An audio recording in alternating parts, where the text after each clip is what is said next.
Well, my name is SaEda King. I am an ordained spiritualist minister, and I would like to share with you some of my experiences that I had in Hawaii. I am a Karuna Reiki Master Teacher. I make a lot of different kinds of what I call spiritual tools. And the way these tools are made are, if for instance a person would like a wand or a staff, then I would go into a meditation.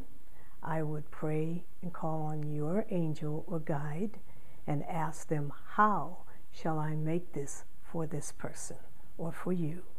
And they would give me instruction. And if I follow that instruction, which I do to the letter, then you're usually pretty happy. You'll be happy, or whoever I make it for is happy with the outcome. I am a spiritualist minister, and so I go to a metaphysical church. And the day before I moved, we had readings and a meditation. And in that meditation, they showed me two visions. And these were two visions that I was when I was a native of the Hawaiian Islands. One of the visions was I was a male pearl diver. I was diving for pearls. I remember having my net and diving down very deep, and there were like caves around. And of course I could see these big, beautiful oysters down, on the floor. Well, all of a sudden I heard a rumble, and something said, go through this hole. And I saw a hole in a wall of the cave. And so I darted through that wall, that hole. And when I looked back, I could see my body laying there. And it was like, oh my gosh. And so that was one scene. And then they switched to another scene where I was a female. And this was a different life in that particular area. And I believe I was being taken to this remote island because I was all adorned and in the Hawaiian way with the leaves, the haku around my head and the lei. And I was standing in this boat, but there were two men on either side, and they were rowing. And they were taking me to this remote island. And I had to get off the boat and step onto this island. And I have no idea what happened after that. There were no people. I just felt like it was some kind of a sacrifice. I couldn't see fruit, trees, or anything, just a remote, barren island. And that was the wisp of that particular time. So I felt like that was some sort of a sacrifice. Okay, the day that I arrived in Hawaii was a fantastic day. And when I got out, when my foot touched the ground, I just felt like I was home. Okay, I would like to talk to you about the time when I went to the bottom of the volcano, Kilauea, on the Big Island. I'm a healer. Not that I do the healing, but God uses me as an instrument to heal. And I used to belong to this healing group. We lived on Oahu. There was about 20 of us. And so we decided, we did a meditation every week. We all got together, did a meditation for the islands and for the world. Well, we decided to go on a trip to the bottom of the crater on the Big Island, Hawaii.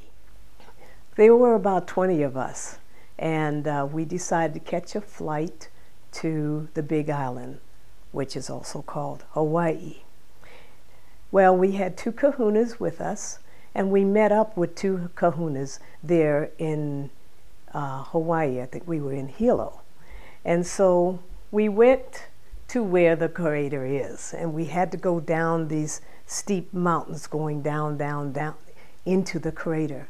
Well, about an hour into the trip, The kahunas realized they were on the wrong pathway, which wasn't going to take us where we needed to go. So we had to backtrack, which we lost an hour doing that. But it wound up taking us 4 hours to get down to the bottom of the crater. But it was such a wonderful experience. Now, I'm from New England, so I'm familiar with how snow crunches in the wintertime. Well, I found it quite interesting that when you walk on the floor of the volcano, where it's hardened, it crunches. And I just found that so fascinating. I said, oh my goodness, this is like walking in snow, only you're not cold. There were a couple of hot spots. We all had tennis shoes on, or a lot of us did. And I could feel my tennis shoes burn a little bit. So that was quite an interesting and kind of scary. I said, oh, wow. So what we did, we prayed, we meditated, we had brought food to eat, and they had these mounds down here on the floor. So you can climb up on these forms that the volcano has formed. You can climb up on them, and out of the center of them is steam coming out of it. Now, they said it was sulfur, but I've smelled sulfur from the coal yards, and it didn't smell like the sulfur in the volcano. I rather enjoyed the smell.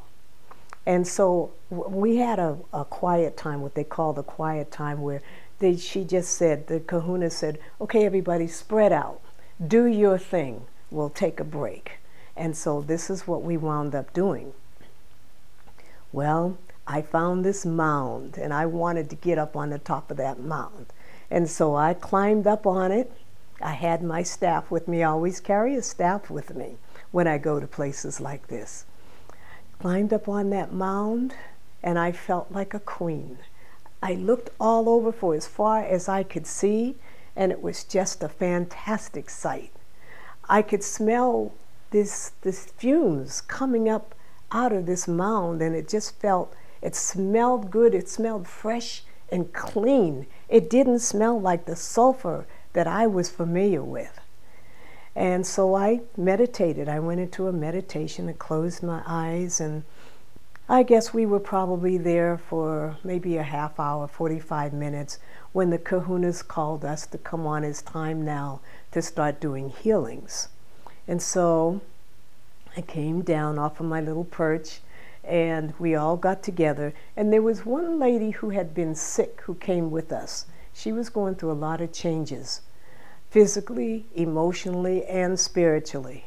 And so we laid her out on a tarp that some of the people had, and we all gave her a group healing.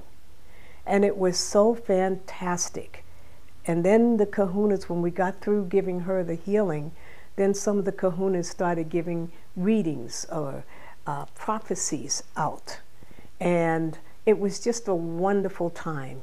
Then it started raining, very lightly at first. So the kahunas said, you better hurry up. We've got to get up this mountain, because if it rains too hard, we'll be stuck here for the night. You will not be able to climb back up this mountain. So we really started scuffling and scurrying around to get back up that mountainside. And the rain started coming down heavier and heavier, but by the time it really got heavy where it would have been dangerous, we were already up towards the top of the mountain. So we got up there, you know, and made it quite well. But that was my experience in going to the going down to the bottom of the crater. It was just a wonderful experience that I will always treasure.